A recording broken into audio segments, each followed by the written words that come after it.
Thanks, Jan Wilm, for the kind introduction, and thanks for the invitation to this interesting format.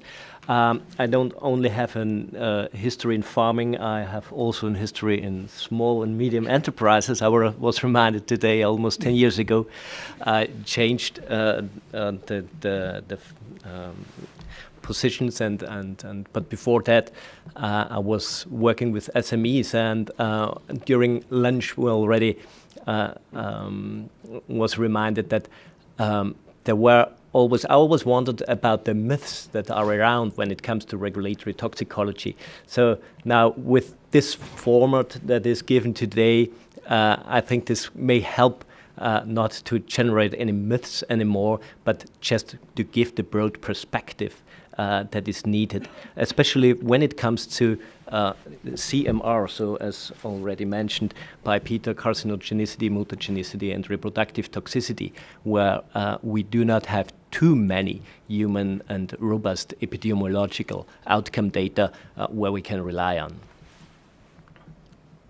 So what's special or unique of reproductive toxicity?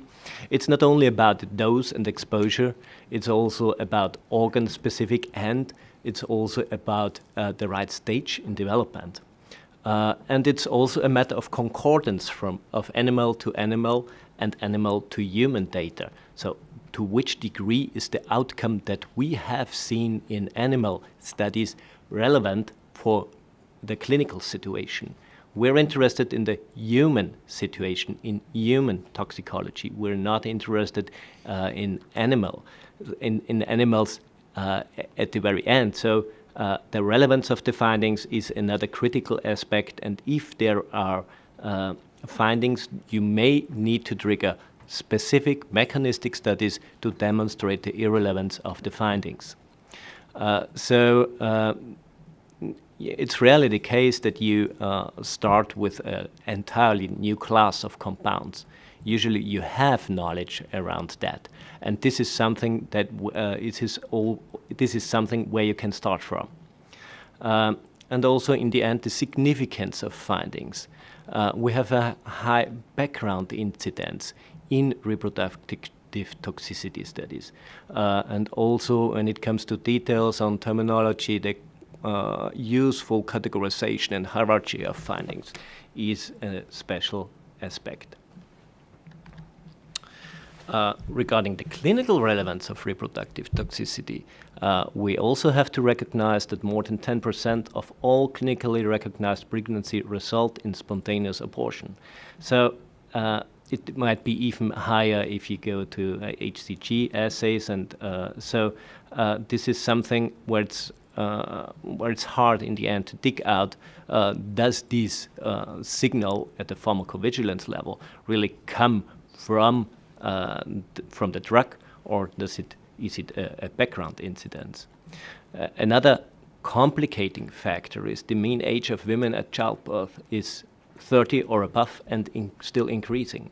So the age is of course one risk factor causing early pregnancy loss.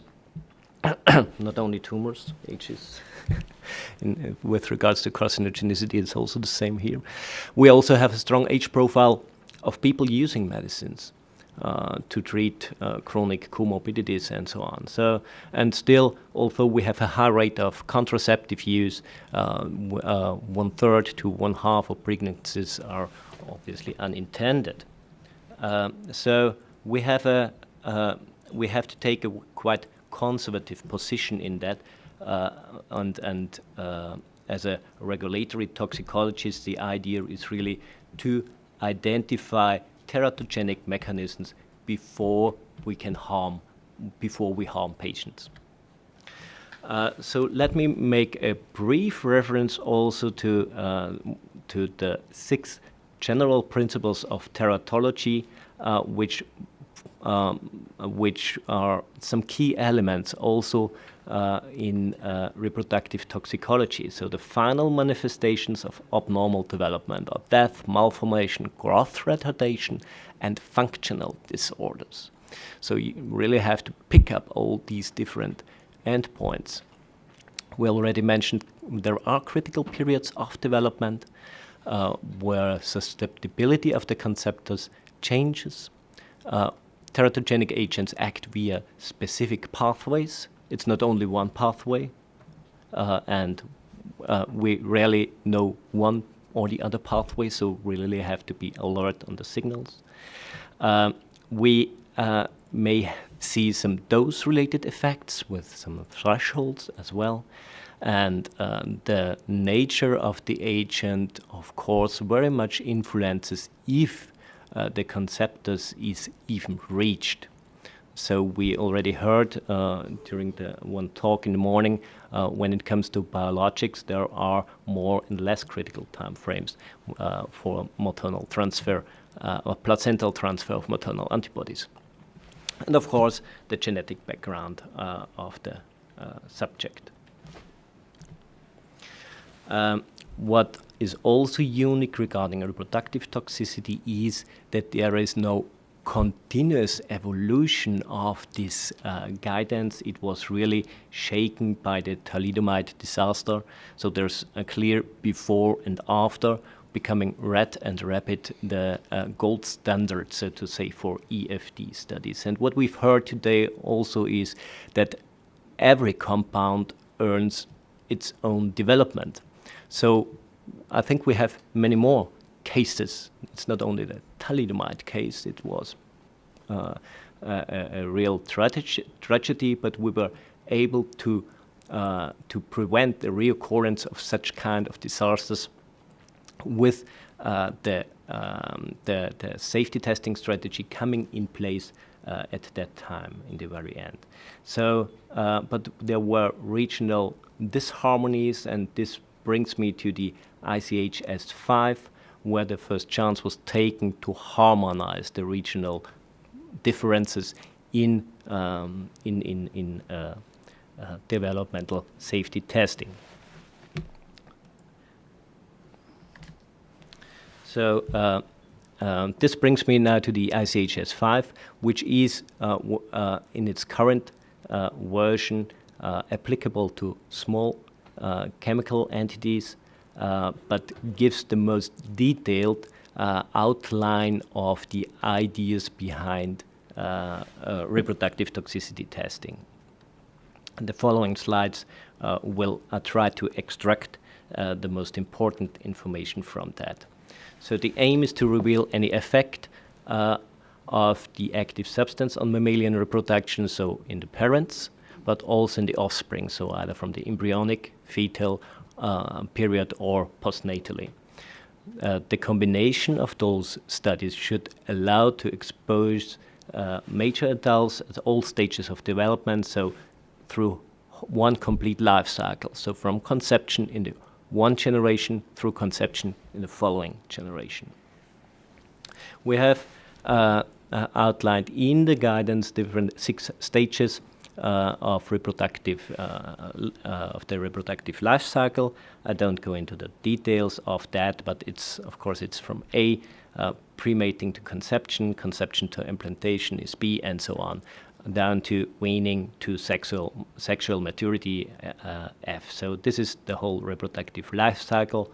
And when it comes to the selection and number of species, it's of course desirable to use the same species and strain as in other toxicology studies. You already know something from your general toxicity studies and from other compounds in the same class, and of course you should use mammalian species. Predominantly, rats are used. Of course, this is because of practicality considerations, but also because of the background knowledge to clarify and evaluate in the end if this or if the findings are part of the background incidents or really specifically driven by the compound. In embryotoxicity studies, only a second mammalian species traditionally has been required. So this is the reference to the thalidomide strategy, and so the rabbit being the preferred choice as a non-rodent background. In this regards, I really want to emphasize that all species have their disadvantages. And there's currently a review ongoing, and I think soon there will be a paper out where a rat-rabbit comparison is for embryo fetal development toxicity studies examines the predictivity of rat or rabbit, and of course it gives a distinct pattern, and we don't know in the end which one is to be preferred. So this is something where we are kicked back and have to take a more bird's perspective on which species is really most likely relevant for my specific compound. And what's also mentioned in the current version of the S5 is if it can be shown by means of kinetic, pharmacological and toxicological data that the species selected is a relevant model for the human, a single species can be sufficient. Of course, for a complete new entity, this is rarely the case because you don't hold the information at hand when you need to start the reproductive toxicity studies.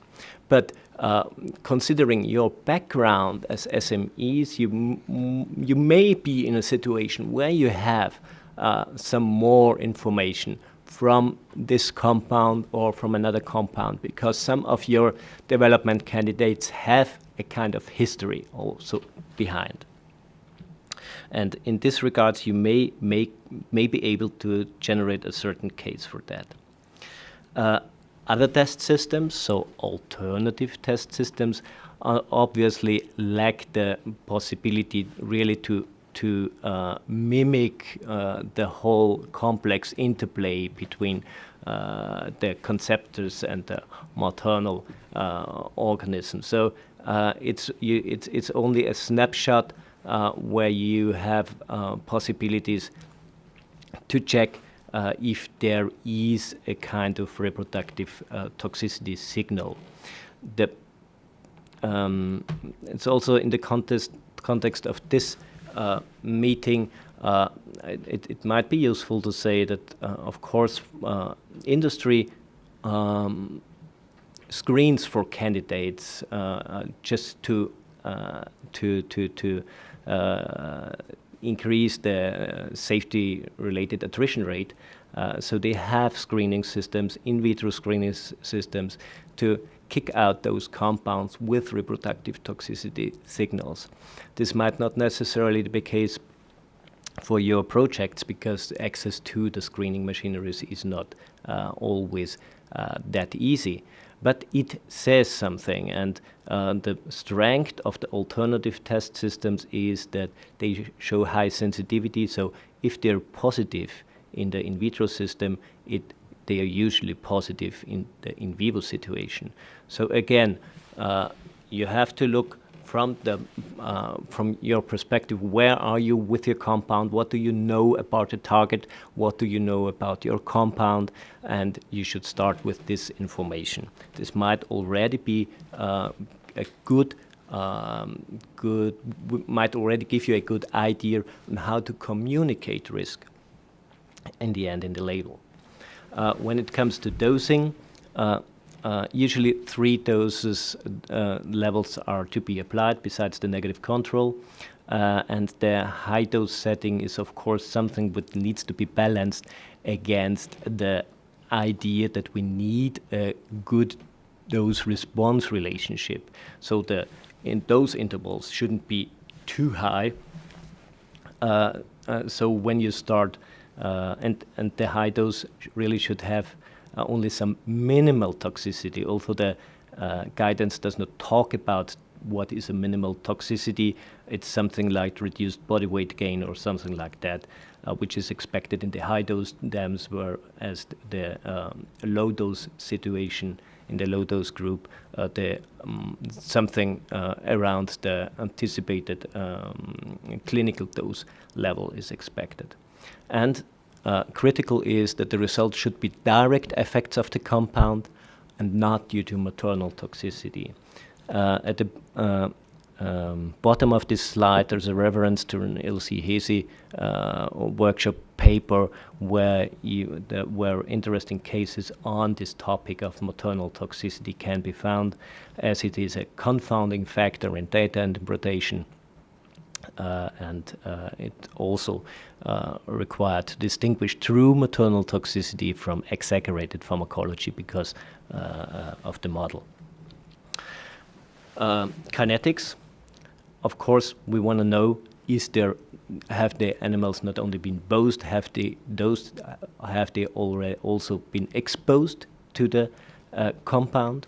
There might be differences between pregnant and non-pregnant animals. This is not unusual. And the aim is, of course, to verify the systemic exposure, but also in the end to relate to human exposure, to have an idea about the risk.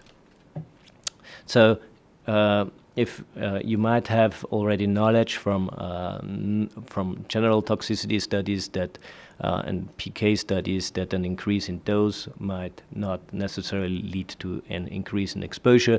This might also then be true in pregnant animals, but needs to be. That's the very reason why preliminary studies are frequently required. The proposed study design is, of course, makes a difference when it comes to the to costs and timing, and maybe of interest. So you should use all available data. So from class effects, from kinetic data, farm data, tox data, and what is expected is a kind of group sizes that are that's mentioned even in the guidance. This is a kind of educated guess, so something between 16 and 20 liters for rodent. So obviously there's a chance that animals don't get pregnant. You have to count it in. In the end, it should allow meaningful interpretation of data. And here in this part of the guidance, the 3 study design is mentioned. It's the most probable option, but with the fertility and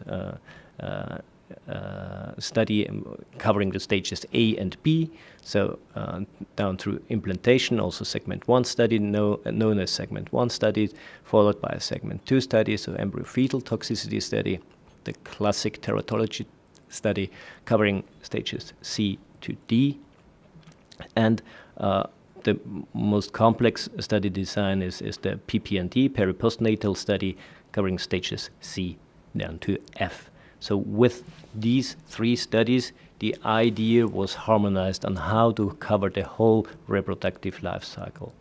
So having said this, it should also be mentioned that other strategies could also be as valid and may be useful. It really depends if you start from the scratch or if you have already matured information on your target. It should leave no gaps between stages, and in case of signals, information on the mechanism is desirable. That's not always easy to get, so if you look into papers of the thalidomide strategy disaster, although it's decades ago, there are still unknowns left about the mechanism that is behind. So here we have to deal with a significant degree of uncertainty. So I won't, in the interest of time, I won't go into the details of the fertility and early embryonic development study. It's just, this is the one where we usually one species is sufficient. The EFD study, as already mentioned, 2 species.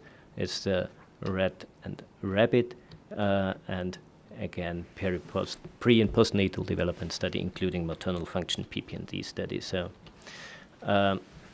statistics. There are 2 major points to be made. The one point is the basic unit of comparison is the mating pair or litter, not the fetus or neonate. Which has already some degree of biological plausibility, which is the second point. The interpretation needs to be based on biological plausibility. the numbers, although they're reasonably high in group size, are too low to allow a meaningful interpretation of the data, of the statistical data, in absence of biological plausibility. The guidance also does not really mention that a statistical interpretation of data is required. So this already says you something. This is really to pick up signals, to put them into context, and here I come to data presentation. So we have to deal in such kind of studies with a high number of individual animals.